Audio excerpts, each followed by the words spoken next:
Hi, my name is Andy Powell with the Purpose Project, and today representing Prickly Pear News. We're here at an event called The Last Man Standing between three representatives all running for the same position. The current senator, Senator Ken Bennett, in Legislative District 1 here in Yavapai County, Arizona, and the two gentlemen that are running against him are Mark Fincham, former representative of the State House in Arizona, and Steve Zipperman.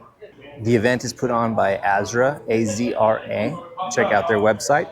We're all looking forward to a good, legitimate debate. One thing that we've been lacking in politics lately in America is debates. We have a governor, supposedly right now, who did not come out to debate once during her campaign, somehow still won. We have a lack of this type of person-to-person engagement, which is how we, the people, can really decide who's who believes what, how they engage and interact, how they respond to pressure and either false allegations or allegations that might be a problem for them being on the campaign. So really looking forward to see how this goes.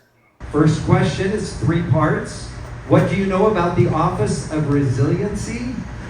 Do you advocate for the state to accept federal government dollars in exchange for political favors?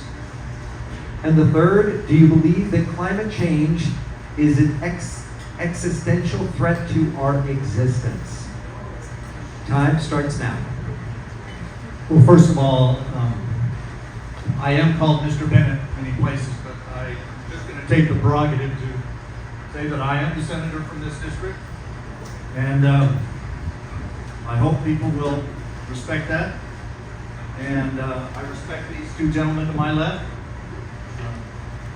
Mark served in the House, and if we wanted to call him Representative Fincham, that'd be fine.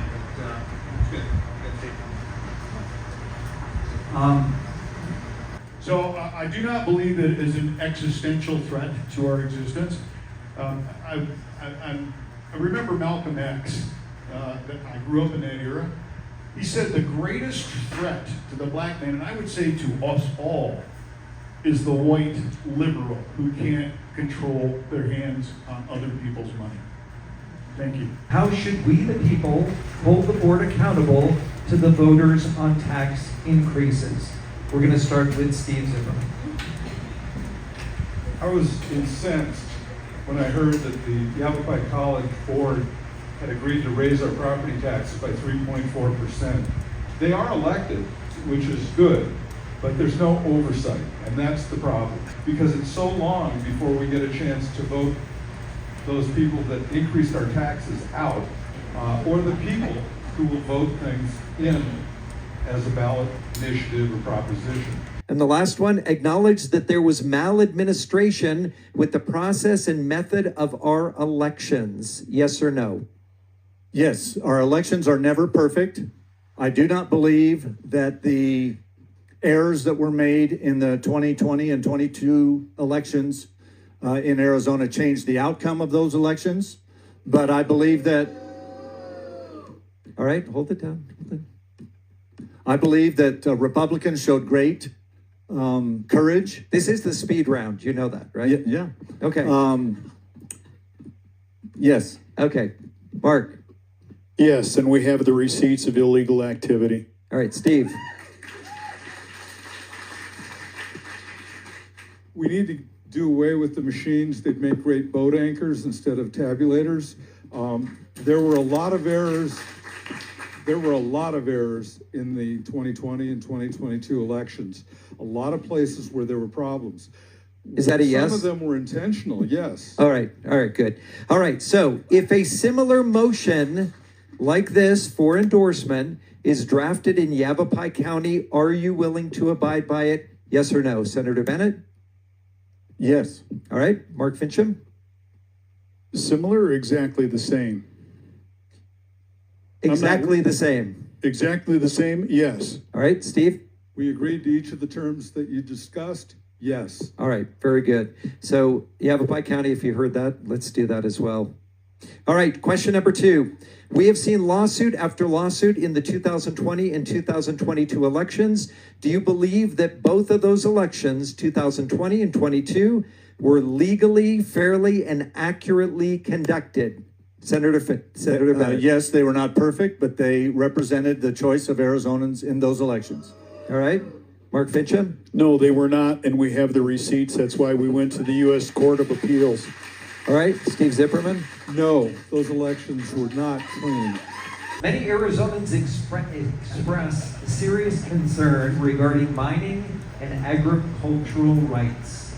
Recently in Prescott, there was a town hall over the apparent illegal and inappropriate mining activities, in particular the Gold Paradise Peak Mine, a mining company with direct ties to the CCP. How do you intend on addressing the issue of foreign enemies from owning land in Yavapai County, Arizona, and exporting our precious minerals and possibly use this in technologies and weaponry against our nation? We'll start off with Senator Bennett. I oppose allowing foreign countries, especially those who are enemies like China, to own land through Chinese corporations and to be exporting gold or silver, any precious resource that we have here in the U.S. I support making sure that they comply with every detail of every law, rule, and regulation that we can require them to do so. And if we can prevent them from exporting any of our precious materials or minerals, I think we should adopt laws. We tried to this year, but it was vetoed. We need to make sure that the enemies of America and Arizona are not owning property here and taking our minerals and rights away from here. Arkansas was able to reverse the sale of land to the Chinese because of one thing. It was agricultural land, it was not mining. The same thing is true of South Dakota. The governor in South Dakota just signed into law the inability of the Chinese government, through their representatives, being able to purchase land for the purpose of agriculture. I propose that a continuing resolution, since we're not going to get bills signed by the governor, she's the veto queen, what we need to do is put it to the people. And the continuing resolutions, if they pass the House and the Senate, they don't need the signature of the governor. They need your approval. I have another solution too. I would like to see a bonding requirement for mines, a large bond. Why? Because the Chinese government has a habit throughout the United States of buying property, mining it, strip mining it, making it ugly, and then declaring bankruptcy, walking away with all the money that they made from that venture, because they sent it all back to China. And the American taxpayer gets stuck holding the balance. If you require them to have a substantial bond that will cover all the remediation costs in the event that they walk away, I have no problem with that for American-owned mining companies. Do you believe these curriculums hold any value in the education of our children, Steve Zipperman? No. There's another program that needs to be included that was left off of that list, and that's social emotional learning. These programs are leftist. They're very bad. They should not be allowed. They're brainwashing our kids. It's propaganda, and I don't like it. I think they should be outlawed across the board. No. So whether it's DEI, SLP, Common Core, no matter what, have you noticed every time they get polling that shows it's unpopular, they don't fix the program, they just change the name. That is Marxism. What we're engaged in right now is a color revolution. It is the undermining of the Judeo-Christian ethic. And anybody who says that we are not a nation formed under God, Barack Obama, I question their fidelity to our Constitution to begin with. Think about that. We had two significant leaders who are now subjecting our kids to that. Because what we're seeing in the schools now is a reiteration, continual reiteration of Common Core. But when you have people working together, people who are not necessarily of the same political ilk, you can put a stop to these kinds of things. And that's what we have to do. Thank you. Now I'm going to get the tough questions. Now you're going to get the tough questions. Tougher than that. How do you think it went? I think it went very well. Yeah. It's unfortunate that neither of my opponents like any opposition at all to what they say. I was asked a direct question, do you have the evidence? Yes. This is what I relied on. I have a copy. I think it's funny. I don't want to disparage either of them just as people, but I think it's funny. It's called The Last Man Standing, and you're the last one here. I don't know if that's worthy of a congratulations, but I think you did a great job with the rebuttals and bringing forward specific details about bills in the past that were addressed and voted on, and you were able to parse out the details specifically enough to show the actual difference between what they're saying and what happened. You know, trying to get ready for this is, you're in the tunnel, and Yeah. those documents didn't assemble themselves. Yeah. I had to spend a lot of time Yeah. going through, finding evidence. What are likely questions that are going to be asked? Yeah. And what evidence do I have to support my contentions, Yeah. whatever they might be? It's the way that a trial lawyer cross-examines a bad witness. And I saw that you had 2 binders that were 3-inch, 3-ring binders. Yes. And a notepad that was like, this is all data that you've been collecting on how things have gone, what the issues are, who believes what, who voted how, what they've said over this time, so you can reference back to it and say, hey, no, actually, this is what you voted for that, and here's what you said about it. Yeah, you come up with 3 separate excuses Yeah. for why you voted the wrong way on this bill. Yeah. You know, he did say it.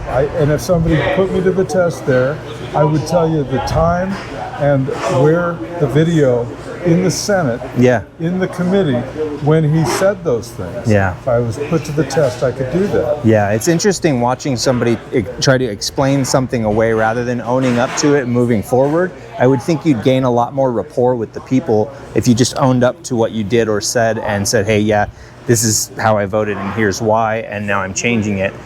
However, if it's some sort of a backdoor deal or an owed favor or some sort of a political favor, then you can't own up to it. And that's what a lot of these are. And that's why I truly believe in we the people. Yeah. And I'm all about transparency. Now, I'm all about communicating with the people and Yeah. trying to do what they want me to do. that's become clear to me over the several hours that I've been able to talk to you, which I really appreciate. And you said one thing that I think is super important that not a lot of people are aware of, that the people can choose, and if something passes the Congress or the House and the Senate, then the governor doesn't have the power to veto it. Can you explain a little bit of what Yes, that is? That's a great question. The bills, a regular bill that originates in the House or the Senate, has to pass the House and the Senate, and then it goes to the governor and it has to be signed. You can't override, basically the governor vetoes everything right now that the Republicans bring up. You can't override that veto unless you have enough votes. We only have a 1-vote majority in the House and a 1-vote majority in the Senate. We can't get an override of the governor's veto. All the Democrats are going to vote against it. So because of that, the only option that the legislature has is to do what they call a continuing resolution. It's not a bill. The resolution at the top of it says, this is being referred to the people to vote on this matter, instead of it being a bill that the governor has to sign. The governor has nothing to do with it. That puts it to the people. And most of these bills, you know how the people are going to, at least in Yavapai County, you know how the people are going to vote. Yeah. Do you want transsexual men in the ladies' restroom? No. Okay. Do you want how much money do you want the public to pay for tampon and feminine hygiene products in restrooms? $2.5 million came out of the Education Committee that Ken Bennett voted for. Okay? Why is the public paying for that? To me, that's a problem. Yeah. You know, I don't think we should be paying as a government and as our tax dollars that's your responsibility. I agree. If you're a female. And as parents, I think so much of the responsibility here falls on the parents to not only educate their child about some of these things that they, for some reason, have a lot of them have given up. There's so many people that have not given up, and the parents engage with the children, especially now with all this weird stuff going on. They engage with the children and teach them what's proper. But when people are lazy and just allow the school system, the government, to teach and raise the kids, then you're going to get what you get. Well, and the government is a horrible parent. Yeah. They don't have any understanding of what morality is or moral values. They have no clue. They have no business teaching our children about moral values. Yeah. Because they're not good at it at all. Yeah. The parent really, a lot of parents aren't good at it, but it's the parent's responsibility. Yeah. And a lot of kids don't have a chance because their parents aren't doing their job either. Yeah. But the ones who care and really want their children to excel, they have an opportunity to go to another environment where they're not going to be subjected to these alphabet, and that's possible through the ESA program, right, which is great. I'm very strongly in favor of ESA. Yeah. I will never cut the budget on it. It's a lot like the Second Amendment. Yeah. I'm not going to pass any law. I'm not going to vote for any law that taxes you more for ammunition or weapons, or turns over your credit card information because you bought a weapon to government forces that are going to try to come take them away from you. Well, thank you. I'm strong Second Amendment. I'm strong First Amendment. The Founding Fathers knew what they were doing when they set this up. They sure did. And it's up to us to honor their wishes. Electoral college is really, really important because small states, population-wise, like Arizona, would have no voice. And the only reason we do is because of the Electoral College. And for Fincham to vote, not only vote for it, but to co-sponsor that bill, and then to deny it publicly. Yeah. And it's bad that I go back to 2016. Well, guess what? I would never have signed that bill. Yeah. Because I understand the implications. And what he's saying is that you're misrepresenting that information. What exactly is the argument there? I don't fully understand it. He doesn't like what I'm saying, so I'm misrepresenting it. Okay. He's coming up with the only excuse he can come up with under the heat of battle, and which is that it was 10 years ago. Yeah, and he didn't really vote for it. He voted for it. His house, when he was in the House, his house passed it. Yeah. It went to the Senate. Now nobody in the House has control over anything. Well, at one point he said that it didn't pass for some reason. The bill overall didn't pass, but he voted for it, and it passed in the House. So to me, that's passed. Right. It didn't pass going to the governor for signature, but that's not an excuse for the pro vote. And you co-sponsored that legislation. Yeah. That to me is a bad thing. Yeah. You have to take responsibility for your actions. Yeah. You're a vet, I'm a vet. Yes, sir. That's one of the things they teach us. Okay? Take responsibility for yourself. You have to live with it. Yeah. Well, otherwise it's group punishment, which that has its repercussions like that. You bet. The other guys will take you in the back room and take care of it. That's right. A lock and a sock. And in the legislature, it doesn't quite work that way, unfortunately. Yeah. So I think that what we need to do is return to what the Founding Fathers had in mind. They expected us to lead a moral life, to be honest, and to have integrity. Yeah. We represent the people. That's a sacred honor and responsibility. Yeah. And the people who are in there don't recognize that. Right. And that bothers me. Yep. I've said this before, I'll say it again. We could do better. And that's why I'm running. Yeah. Well, thank you so much, Steve. I appreciate your time. Thank you, Andy. I appreciate your friendship, and you've always been totally legit and fair to me. All right. Well, that's it. That was the Last Man Standing event put on by ASRA here in Yavapai County, Arizona. Make sure you do your homework. Make sure you take responsibility as an American, as a citizen, as somebody in your community, as a parent. Make sure you do what you have to do to maintain the freedoms that we have and the ones that are being pulled slowly away from us. Take care. Andy Powell with The Purpose Project.